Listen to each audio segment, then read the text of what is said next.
Good morning, everybody. Who is that? That is the group called The Weeknd. Ah, they were in the Yeah, Super Bowl. yeah, Yeah, they played in the Super Bowl yeah, a that's couple right. of years ago. And Okay. anyway, this is Two Queers in a Truck. It is the second Wednesday of the month, spooky month, October, which is my favorite month of the year. Our huge Halloween. Actually, this song is on a dance party mix called Halloween Party on Apple Music. Oh, So, cool. which I'm a big iPhone girl, so I Hmm. absolutely love stuff like that. But anyway, well, how are you, Boo? Good, Boo. Good to say I hadn't seen you in 30 minutes. Yeah, a Or whopping less than 30 that minutes. We filmed. since we tape. That's true. Ours is, for a lot of people that don't realize, we don't, just segregate it 30 minutes. We Mhm.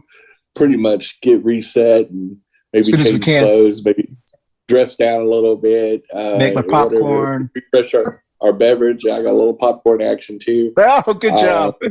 and so, but yeah, anyway, so we see each other quite a bit on recording nights. So we spend Yeah. about 2.5 hours catching up and bullshitting and sharing some of it with y'all for back-to-back shows. If you don't already, if you didn't know that we do another show that comes on right before this, it's called Coffee Pan Dulce.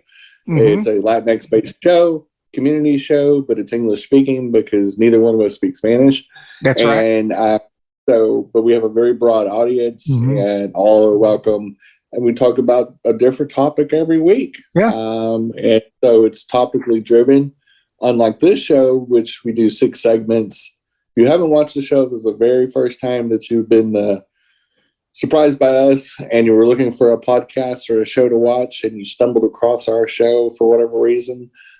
Two Queers in a Truck, we do a 6-part segment deal with a couple breaks in between the second and third and the fourth and the fifth segments. And we can talk about anything. It could go from anywhere from gonorrhea to gays in the military to the Ukraine.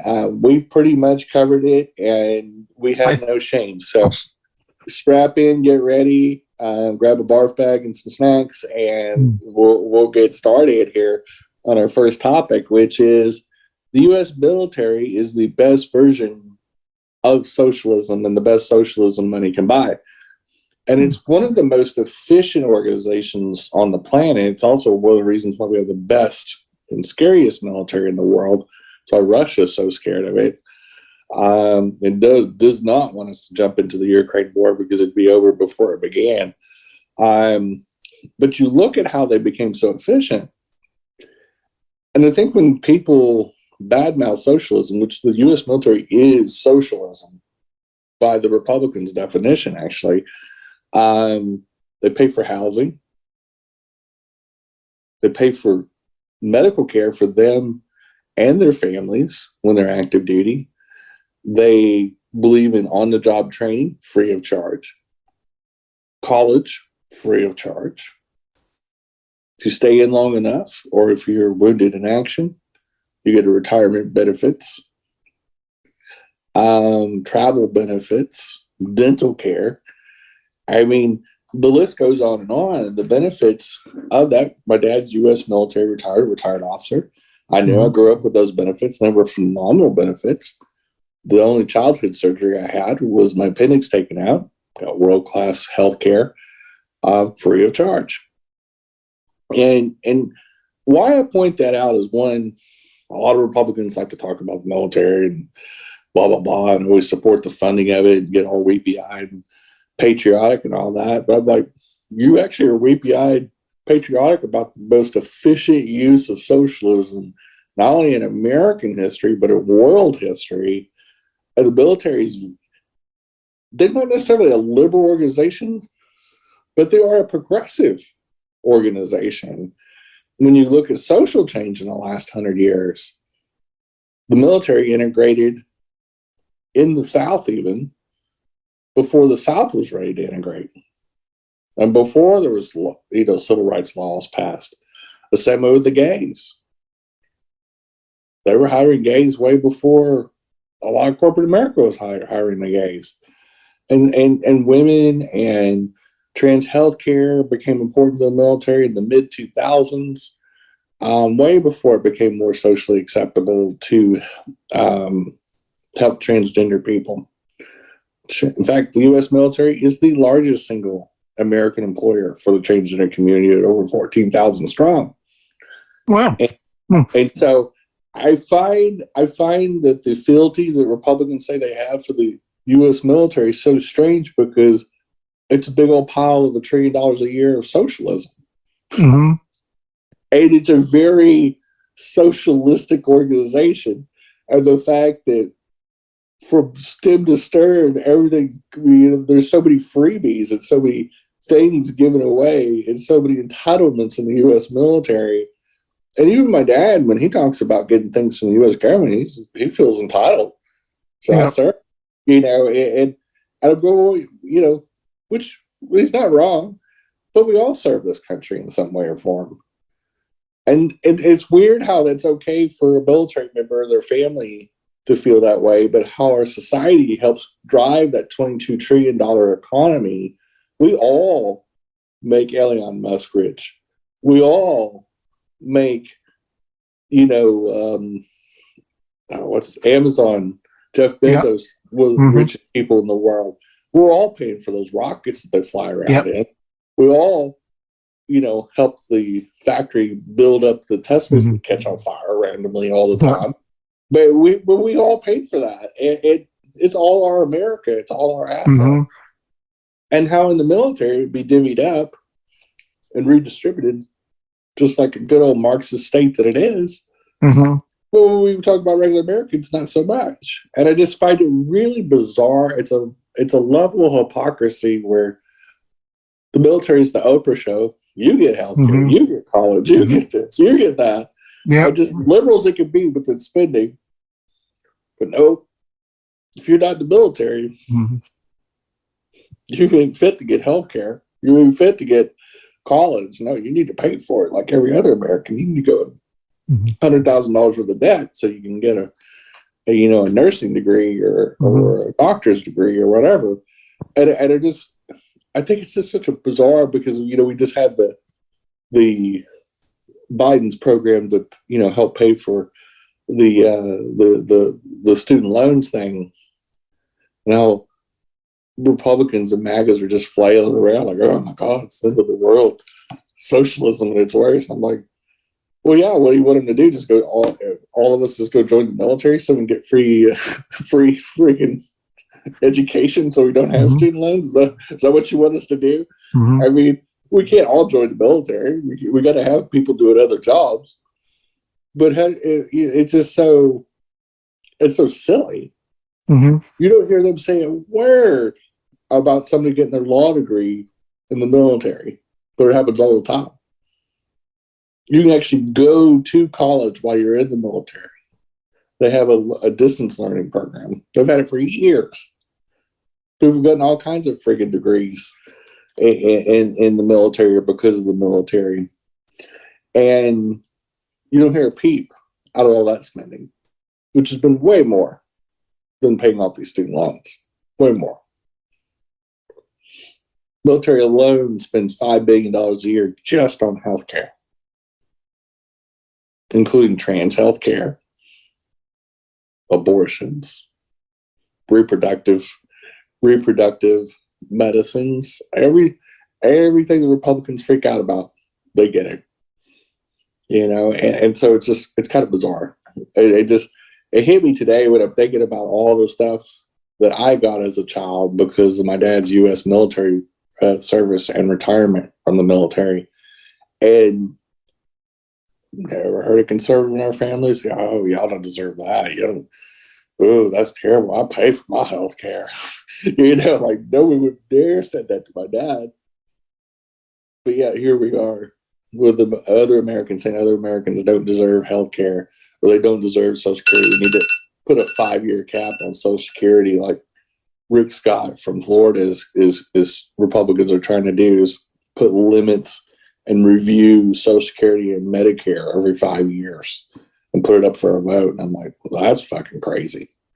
So somebody works all their life, was on Medicare and Social Security to about age 67 and go, oh, it's up for review. You may not get it next year. What are you going to do now? It's a little bizarre. Anyway, wasn't as funny as I thought it would be. But the next topic is Tim Ryan schools J.D. Vance right up on the debate stage in Ohio this week. And Tim Ryan basically describes, I think it was the week before Trump had done a tour across America. I was doing a stump speech for J.D. Vance up on the stage. And so when Trump was talking, he was referring to J.D. Vance as weak and a coward and this and that, and just making fun of J.D. Vance. That J.D. Vance is the next speaker. And Trump is there to promote J.D. Vance. And instead of just making fun of him, and then J.D. Vance takes the stage and just sits there and just kisses Trump's ass. I mean, just sit there and just slobbers all over him. And Tim Ryan pointed out and said, we need people in leadership positions in the Senate that will stand up against people of the other party and their own party. He says, I don't always agree with all Democrats. He says, you got to have the courage to call your president out, your coworkers out, the people in the other house, the other chamber, governors. He said, that's just part of you. If you're going to be in a leadership position, you need to act like a leader and not be afraid to call people out. I just destroyed J.D. Vance. And he's completely right. And no matter what happens in our party, when somebody does something wrong, we got to call it out. When we definitely can't end up like the Republicans, where we're just all suckling at the power, the tit of power with Trump. Like, we never want to, not that we have that threat, not that we do that with Biden now. In fact, if anything, we ride Biden pretty hard considering how much he's accomplished in the first 18 months. But I just found it interesting. And of course, it's blowing up on the Twitter machine about how weak and how pathetic J.D. Vance really is. And obviously, it shows in the polls. That's why Tim Ryan's leading. Why was Trump saying that? I mean, did Trump. Did he say something to that made him upset or something? Or I don't know. I wasn't following that. So, well, I think last week, of course, he was going off about a lot of the just random stuff, and I think it was just one of those nights, or most of his nights are one of those nights where he just starts saying random shit, and I mean, literally, just starts going off on J.D. Vance. Well, which I thought was bizarre. I could see it if he'd left another state and the next night was making fun of J.D. Vance on a different state. Exactly. So he was doing it the same night. Wow. Literally was doing it on the same stage with J.D. Vance. And then J.D. Vance had to go right after him instead of J.D. Vance going, like, what? He just sat there and just kissed Trump's ass. And, Tim Wright's whole point was, you're a coward. Yeah. Literally, I think he called him the height of cowardice or something. Tim Wright did not let it go. He destroyed him, which he should, because they're in a debate against each other. And Vance just kind of sitting there looking like a school child, just going, "Oh, yeah, I don't really want to talk about." So this is the debate that happened on Monday night. Monday okay, night. All right, okay. And it just, what do you say? Because you can't say what didn't happen, because it was, it's recorded and it's all over the Twitter that you got obliterated by your own former president. And what do you do? What do you do in that situation? I mean, I don't know what I would. I know what I would do. I'd have gone off on Trump. I must. You better run off that stage before I push you off. I mean, he would have scored more points doing that than just looking as weak and stupid as he is. Exactly. I mean, I know how you would react. I would have said, "Hey, I'm not the one that lost the election." Yeah. I mean, go back to Florida, you loser. Exactly, bitch. Swing by Washington D.C. and steal some more records. Like what kind of idiot does that? Like, if you want to call somebody an idiot, I don't know, having 1,100 stolen records in your office and in your safe. really makes you look stupid, not me. By the way, I'm trying to win a race here, and thanks for the not help. But at least it would have been memorable. Now he's always remembered as a coward and a sycophant. Mm-hmm. And that's basically what the Republican Party's turned into. Yeah. Is no matter what Trump says. You mean like, what was it, 3 or 4 weeks ago when he was referring to Governor Dick Suckus down in Florida as fat and was just fucking clawing his eyes out. I thought that was funny. And Dick Suckus, next press conference is just on his knees. Yeah. Polishing old Trump like he normally does. And, it's just bizarre. It's just like so bizarre how they'll obliterate a Cawthorn that's just a loyal idiot because he misspoke and said a few. Now, I'm not crying over Cawthorn getting obliterated. I think it's funny as hell. But it's funny how they pick some Republicans where they just skewer them. And then they've got other Republicans that make the Republican Party look stupider than they already are. And they don't say a damn thing to them. Well, and if you remember, and I'm sure you do, but a lot of us have short-term memories, but I remember Marjorie Taylor Greene, Madison Cawthorn, Laura Boebert, and Dan Bishop and Matt Gaetz were all 5 best pals all the way until Madison Cawthorn said the thing about the cocaine and orgy thing. Right. And then they abandoned his butt in a second and didn't, but every event they were all together. Literally rolled him off the stage in more ways than one. And he got Rick rolled so fast, he's like, hey, somebody help me with my break, they just fucking eviscerated him. And now you don't hear them saying a thing about him. And he's still in Congress. That's the thing. Mm-hmm. Mm-hmm. He didn't even leave office till next year. Mm-mm. That's the best part. He's like dead man walking, kind of. Anyway, we're up against our first break of the show, and we will be right back. Hey, everyone. Thank you so much for watching us on Two Queers in a Truck. Don't forget, you can watch us anytime at your leisure on our video podcast platforms like Facebook and YouTube. But you can also listen to us, either this show or any of our past shows, on our audio podcast platforms like Apple, Amazon, Google, Spotify, and all of the other ones. So once again, thank you for watching Two Queers in a Truck. I hope you enjoy our show. And we are back with some more Two Queers greatness here. And so we definitely talked about this earlier in the coffee show. But again, I like to illustrate how similar Columbus and the Christian fascism of the 1490s were compared to now with like Trump and Kanye and things like that. So over the weekend, or maybe late last week, Kanye went off on the Jewish community actually and said he was going to go all DEFCON 3 on Jews, and with this anti-Semitic MAGA rant that he had. And you see, once again, people that just love Trump. In fact, there's talk that Kanye wants to be the vice president nominee for Trump in 2024, which would be hilarious. And but you look at the colonizer mentality that brought wrath to the indigenous people of the Americas when they invaded in 1492 with Columbus leading the way, and beyond.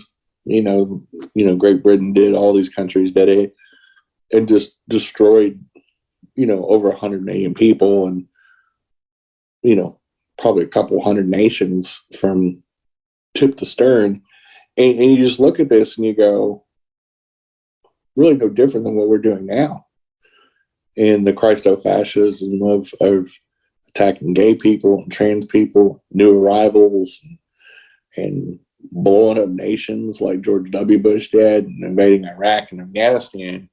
I don't see any difference between invading Afghanistan and Iraq for no reason any more than Spain invading Central America. I see I see it as the exact same thing. I see it as a small group of well-trained military with superior technology going in and blasting the Central American peoples apart and controlling them. That's just as fascist as what we do and what we did in the 9/11 wars for profits. And anything that Trump does. I mean, every one of his enemies, he screams them down. He others so many different people. There's no difference between that and what Spain did. Calling them savages, calling them heathens, making them either swear fealty to the Pope and to the Catholic Church or die. Or what the United States did to our indigenous nations over a long period of time. I literally, it's hard to believe that Americans, especially our forefathers, allowed this to happen and encouraged it and did it. I mean, they literally did it, paid for it. The war against the Native Americans in the 1800s was embarrassing. And, I just feel like in certain ways we don't learn from stuff like that. Like when we're talking about Indigenous Day and the movement to change it to Indigenous Day instead of Christopher Columbus, I'm like, we need to think about why we need to change it to Indigenous Day. Is that people were methodically hunted down from coast to coast, that there was people with languages and culture and arts, and love. They lived from New York all the way to the Baja Peninsula of California. And including here in North Carolina, we're sitting on stolen land right here. And I think it's just, we need to not make it look like a John Wayne movie or a Wild West movie. We need to realize that we cornered these people, we slaughtered them, and we rounded them up, and things like the Trail of Tears really happened. It's not fictional, it's not a storyline or anything like that. There's a reason why it was called the Trail of Tears and things of that nature. And not act like it didn't happen. That's how you remember the indigenous peoples of the Americas, because that's how we honor them, is not forgetting the history and understanding it can repeat itself. It can repeat itself right now. When you have people like Kanye saying, I'm gonna go DEFCON 3 on the Jews. That same kind of crap was said in 1936 when the other stood up and said, those dirty Jews in the ghettos, we need to deal with them. We need to deal with these foreign bakers, and we need breathing room, i.e., we need to kill a lot of people to get them out of our way. How different is what the MAGA rhetoric is right now, and how they talked about the Black Lives Matter movement. I don't know how you feel about it, but you being a person of color, yeah. How many people? I mean, how did it make you feel when Trump was talking about the new arrivals as murderers and rapists? Mm-hmm. When he first said it, it didn't bother me because I don't think I just had this opinion of him that he was just an idiot. And I know you're going to say, you can't underestimate him, but it really didn't bother me. What bothered me was that people started to take him seriously. And then that really bothered me, because by you taking him seriously, you're basically saying, and I take what he says seriously. That's when I started to go, okay, we've got some, like my things going around. But get back to Kanye West. One of the things that concerns me about Kanye West is you see very few Black people speaking out against what he's doing. Whether when he wore his all white lives matter, and then when he says this kind of things, you don't hear NAACP members or people who standing up and saying what he says is not appropriate. It's silence. You see Lizzo saying some things about, I'm just going to keep my fat behind in my place, or something. I'm paraphrasing what she said. She doesn't want to get into fight with him, which is logical, So the only people that are actually standing against what he is saying, which is rhetoric, racist rhetoric, regardless of whether he's a black guy or not, are the Jewish community that's coming out and saying it.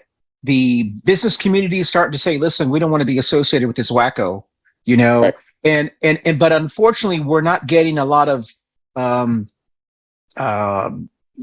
so that concerns me. On the other thing, in Los Angeles County, one of the city council members said a very racist thing, was caught on video saying a very racist thing, and the Latinx community stood up against her, and she's one of our own, and said, "Girl, you need to step down." And she stepped down today. Yep. And so I do think certain communities can hold their people accountable, and certain communities remain silent.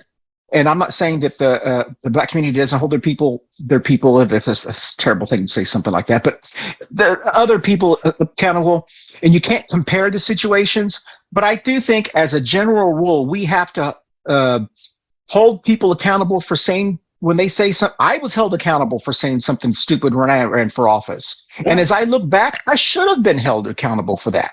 So I don't fault the party for doing that. That's what they were supposed to do.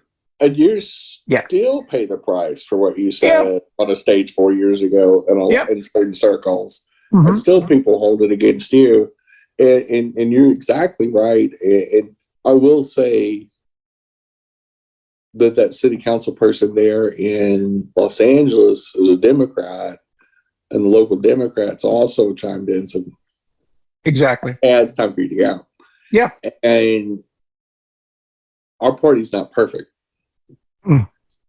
But more often than not, we will see Democrats call into question and be accountable. We saw that a little bit with our Cal Cunningham here in North Carolina after he got the nomination, of course. But we are learning that holding people accountable and taking a hit on a position or a deal to do the right thing is important. Unlike Kanye, which is a Republican, you're not seeing any Republicans calling him out for anti-Semitism. Nope. Very quiet. A lot of people probably are enjoying it. Mm-hmm.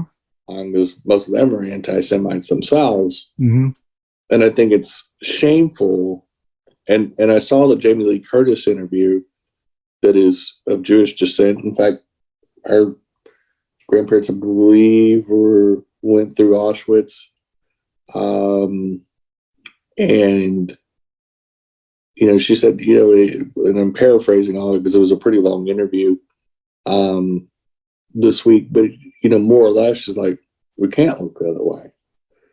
And no matter who it is, no matter what Kanye claims, or he says, I'm bipolar, or I'm this, or I'm that, when it's hate, that's not a side effect of bipolarism.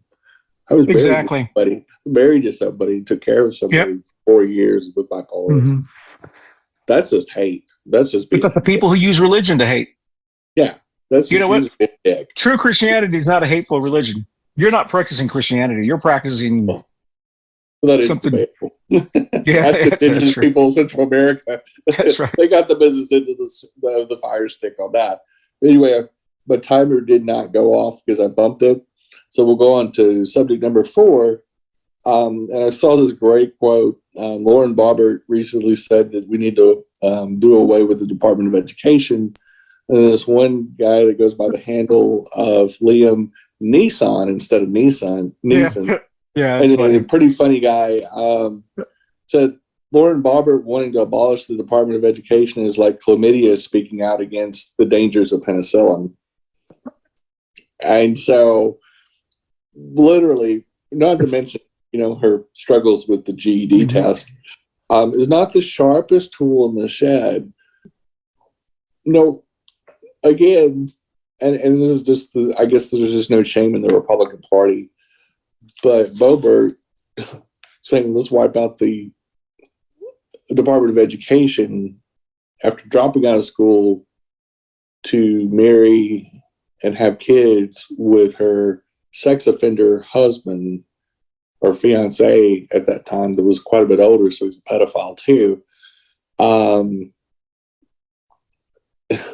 it's not a ringing endorsement for closing the Department of Education. Like, I would see one thing if they had some PhDs laying around, and there's we take this slide rule, and this rocket doctor says this, and Department of Education is just a redundant deal. Like, and they're using super big words and sounded super educated, like Dr. B is, for example, that comes on our other show, like the neurosurgeons and shit like that. But we got literally a high school dropout mouth breather saying, let's get rid of the Department of Education. I'm like, sure, it probably offends you. You probably can't even spell the Department of Education, much less even understand what it does. Don't you think, Jen, that's the problem that we currently have at local school boards around the country, like in Florida and in Texas and some other school boards, suburban school boards that are being taken over by these Lauren Boebert type of people. These are people who are not the best and the brightest.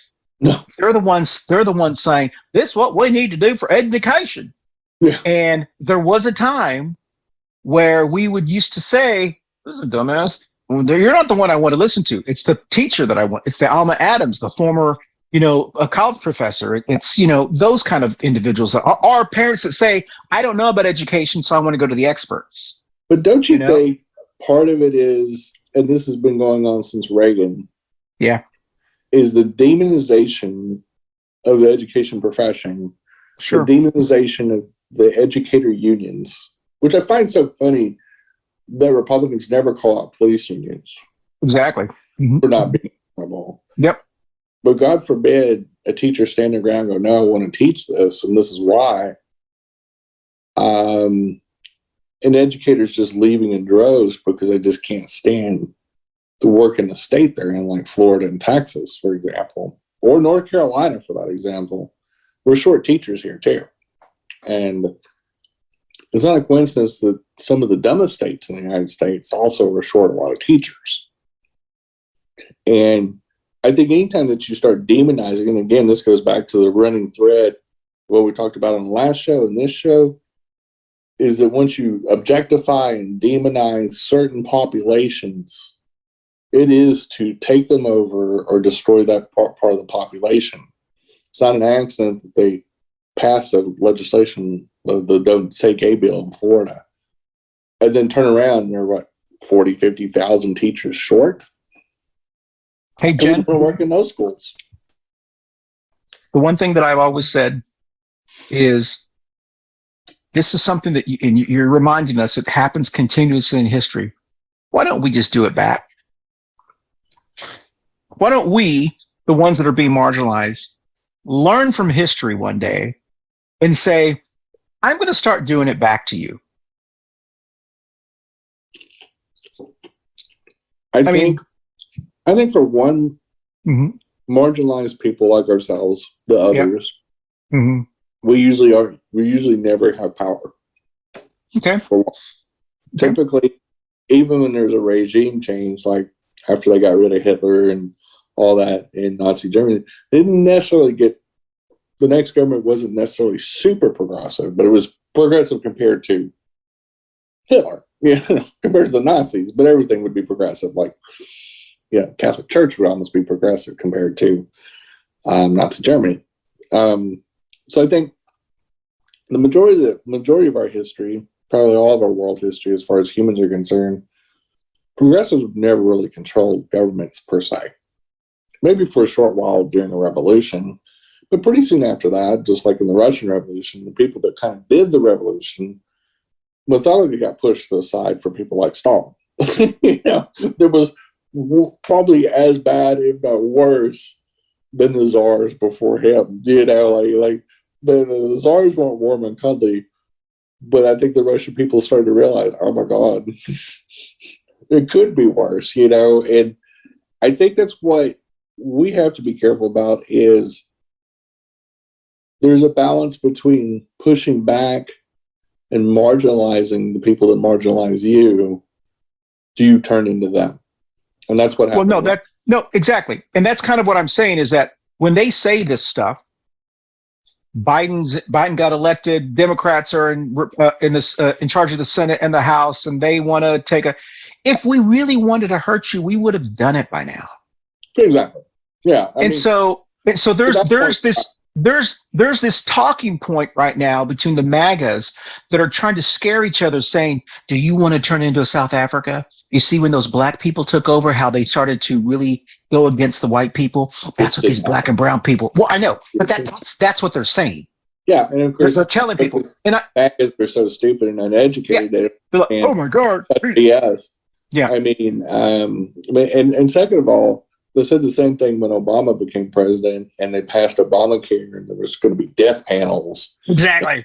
And we were going to decide, based on politics, or whether you got a surgery or not, or this or that, and scared the crap out of people. I remember in Missouri, people hoarding guns and ammo and all kinds of stuff. They were just convinced that Obama was going to come get their guns. Of course, Obama never came back. In fact, he didn't even really try to pass any legislation for gun control. But you know what's so sad? Gun control. Hey, Jen, I don't know if we have enough time for me to ask this, but you know what's so sad? Is the I'll do it. Yeah. And then right on the other side of the break, finish that question. So we're up against the break, and we'll be right back with some more Two Queers in a Truck. Howdy, everyone. I'm Christian Cano with the Coffee and Bundusha Show. We're based out of Charlotte, North Carolina. And I just want to remind everyone that there's only about 22 days left to vote here in North Carolina.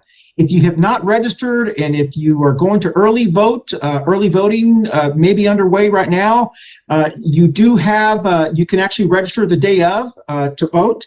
Also, grab someone who you know, a best friend, a neighbor, a family member, a tia, a tío, a mija, a mijo, someone. Grab someone to vote, create a plan. If you need more information about getting out to vote, look at the link below. There will be information that tells you how you can get out to vote and information. It's important that all of our Latinx families and all of our families get out to vote. This election is so important to all of us. So remember, get out to vote on November the 8th, and there's only about 22 days left. Thank you. And we are back. Fire away. The only like social media commercials that I've seen run that are attacking MAGAs the way you and I are talking are the ones coming from Republicans, the Lincoln Project. Yeah. Those are the ads that are saying, do you remember when MAGA said that Obamacare would be? Do you remember when MAGA said that gay marriage would ruin? Do you remember? It never happened. Those are the type of commercials they make.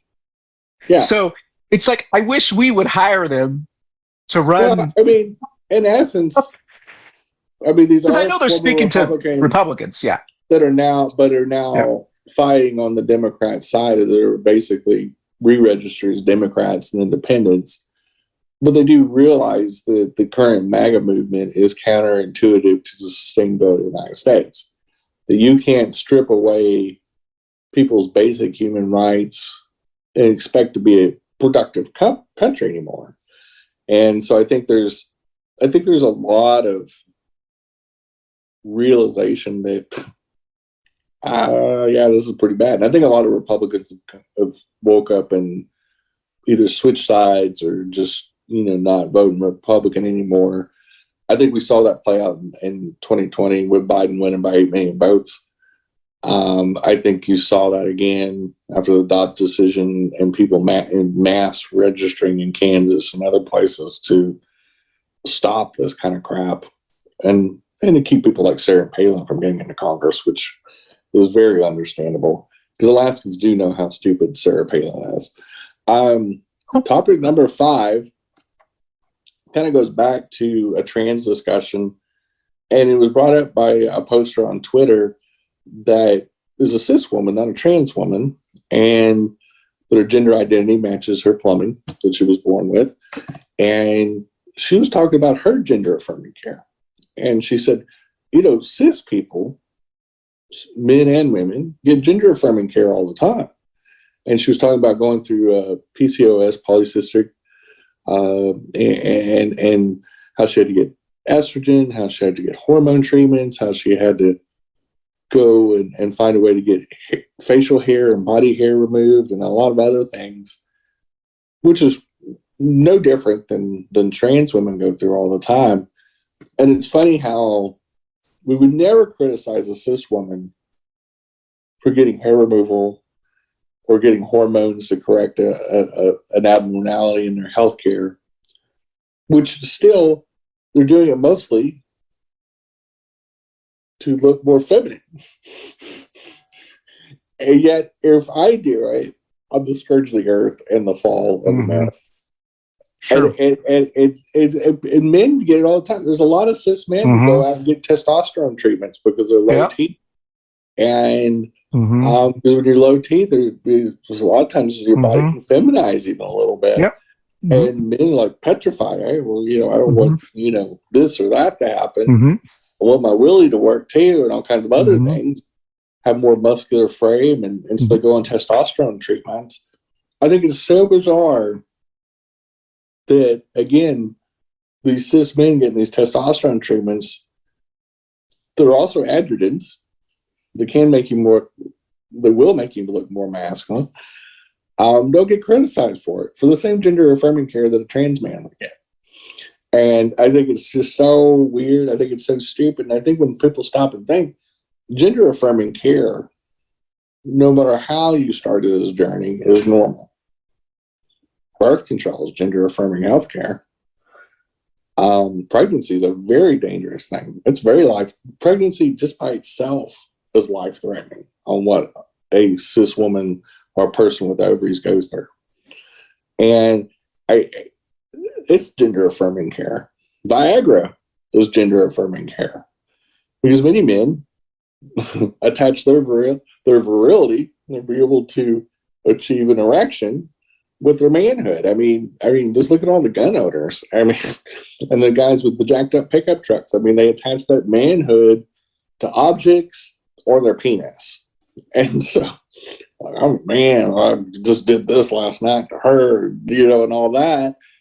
And we've all heard that kind of talk. And so I just think that's what their definition of a man is how many women they've had sex with, or how virile they are, or how big they are down there, or how big their truck is, or how the Dallas Cowboys did, or whatever it is that they attach it to. Now you've gone too far. Okay.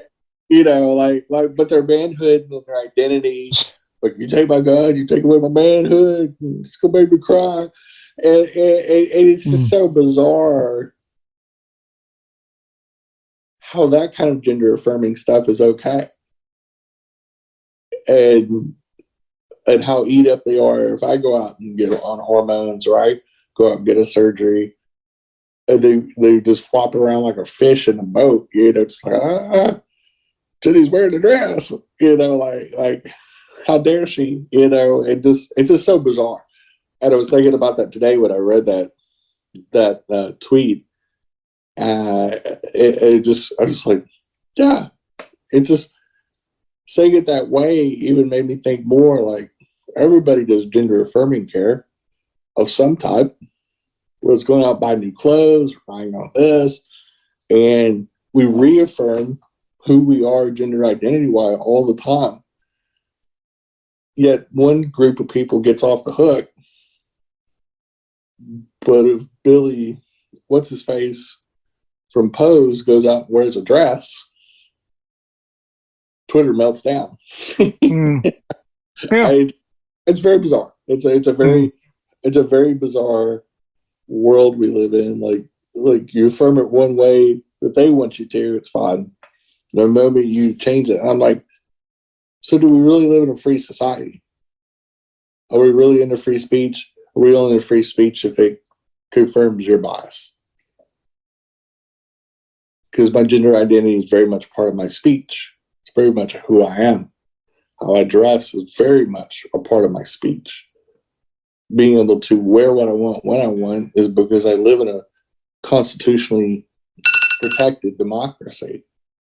And if I want to dress in a Barney suit, so be it. That's true freedom for those First Amendment absolutists. Anyway, this week on the 11th, which would have been yesterday if you're seeing this for the first time, was National Coming Out Day, and so which is usually every October 11th. So, which while we're taping this is October 10th. This is going to air on October 12th. So we should expect Lindsey Graham to come out tomorrow? Well, that's actually what I was. Or Lindsey Graham can't. Was that your joke? I'm sorry. Go ahead. I'm hoping many MAGAs will come out. including our friend to the south, Lady G. I'm hoping that she will just kick in that door and ride some rainbows and ponies and just be the big old queen that they are. I'm hoping maybe Madison Cawthorn will officially come out tomorrow. That'd be kind of neat.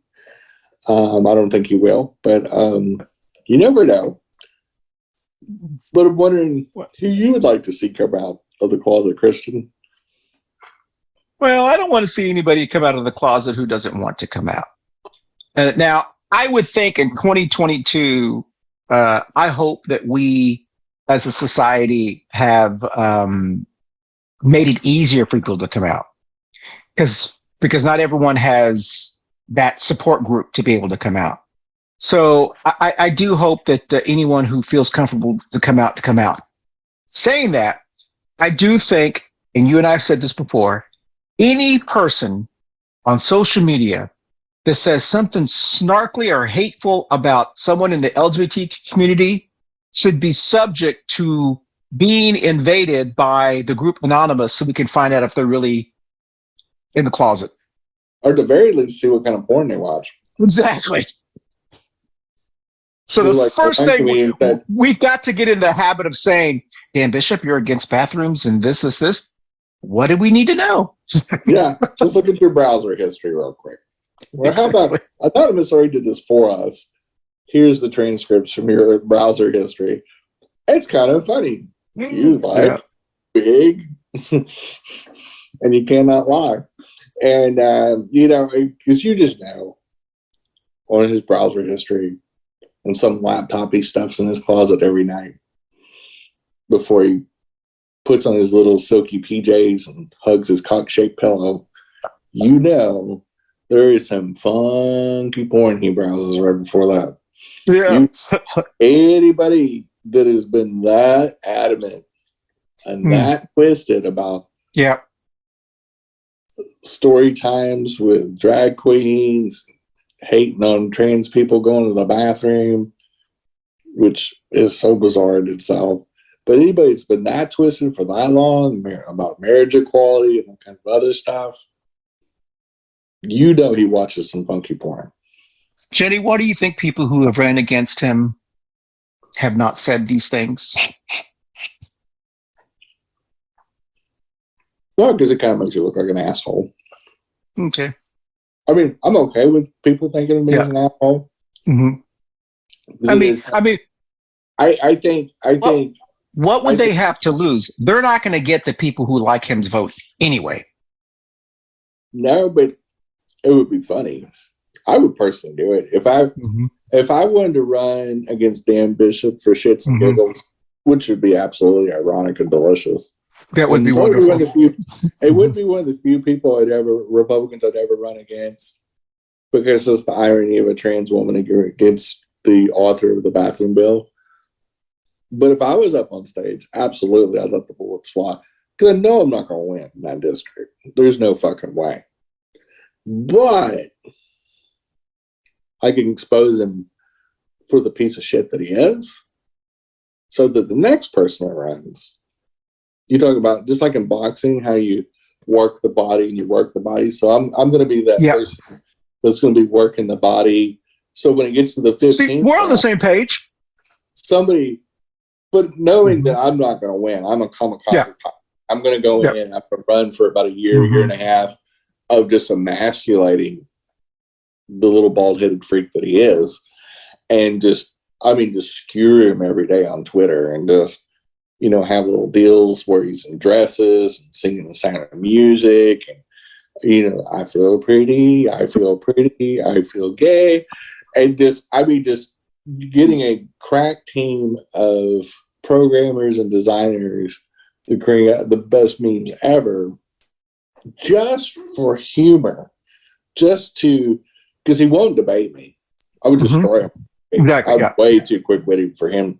Like, he's a freaking moron, because if he tried to say, well, the bathroom bill's in the past, I'm like, no. It started a firestorm that's lasting today. Those trans kids are having to duck and cover in other states, or actually have to leave their state because the gender Gestapo is going after them in Texas. No. You started that movement. We're still going to discuss it, And if y'all had the governorship, you'd be pursuing trans people right now. So don't say that. Charlotte's the second most dangerous place in America. As of today, this week, the 31st trans person has been killed in the United States as of this week. The majority of them shot dead. So let's not pretend that for a moment that this isn't a past. This isn't, I'm not talking about 1955. I'm talking about 2015. I'm talking about 2016. I'm talking about very recent history where you acted like a child and a terrorist and targeted my community specifically. But it also hurt cis women. It also hurt other people in many different ways. So, no. But yeah, National Coming Out Day. I would like to see a lot of Republicans come out of the closet. They need to. Well, those Proud Boys, whether they're in jail because of the they're having a civil war right now. Oh yeah. Apparently, they're something about they're calling each other pedophiles, and yeah, they probably are. I saw that from the news. They have really started turning up. Of course, they're also ratting each other out. Yeah, Okie right now, like that Esteban dude, the leader with that porn mustache that he's got. He's fucking squealing like, he's squealing like a pig. Those thin-skinned wimps, just like that little shaman dude, he turned dime on all those people. That's exactly why they raided those 40 Trump buddies, including my pillow guy and the Hardee's drive-through. They're getting the leads from those people sitting in jail right now, those 800 and something people, and taking notes and checking it twice. It's not going to be a good Christmas for those people. I'm just going to say, but yeah, absolutely. They're you talk about, there's a whole lot of coming out. The good thing is, for their peace of mind, I'd love to see a mass amount of people coming out of who they are, whether they're bisexual, trans, or gay, or whatever. And I think the Republican Party has to come to terms with the fact that they have tons of gay people in their party. A lot of them work on campaigns. Yeah. Yeah. I mean, literally, so this is reality. It's part of life. The military accepted it. The world accepted it. And military is supposed to be the height of masculinity and toughness. And I guarantee you right now, there is gay Navy SEALs. There's trans Navy SEAls. Ain't nothing but a thing anymore. It's not even an issue in the military. And that's as tough as you can get. My dad being a military officer and, veteran and combat veteran, no less, tough as you can get. I wouldn't question his masculinity whatsoever. Maybe his sanity at times, but definitely not his toughness is great in spirit. So, and he's okay with gays being in the military. And so on that note, that's the end of the deal. Happy coming out one day late to everybody, and next time we may talk about our coming out stories. Yeah, maybe we'll have a whole list. Maybe we'll have a whole list. Maybe we'll talk about that next week. Who knows? Maybe Kanye. I'm not so sure about Kanye. I'm thinking his little. He seems really, Chris. For their parent-in-law, Caitlyn Jenner. I mean, you never know. Yep. A little bit. Never know. Love triangle there. But anyway, before we start that river gets sued by Kim Kardashian. On that note, we'll play a little bit more music and we'll sign ourselves out. Whoops.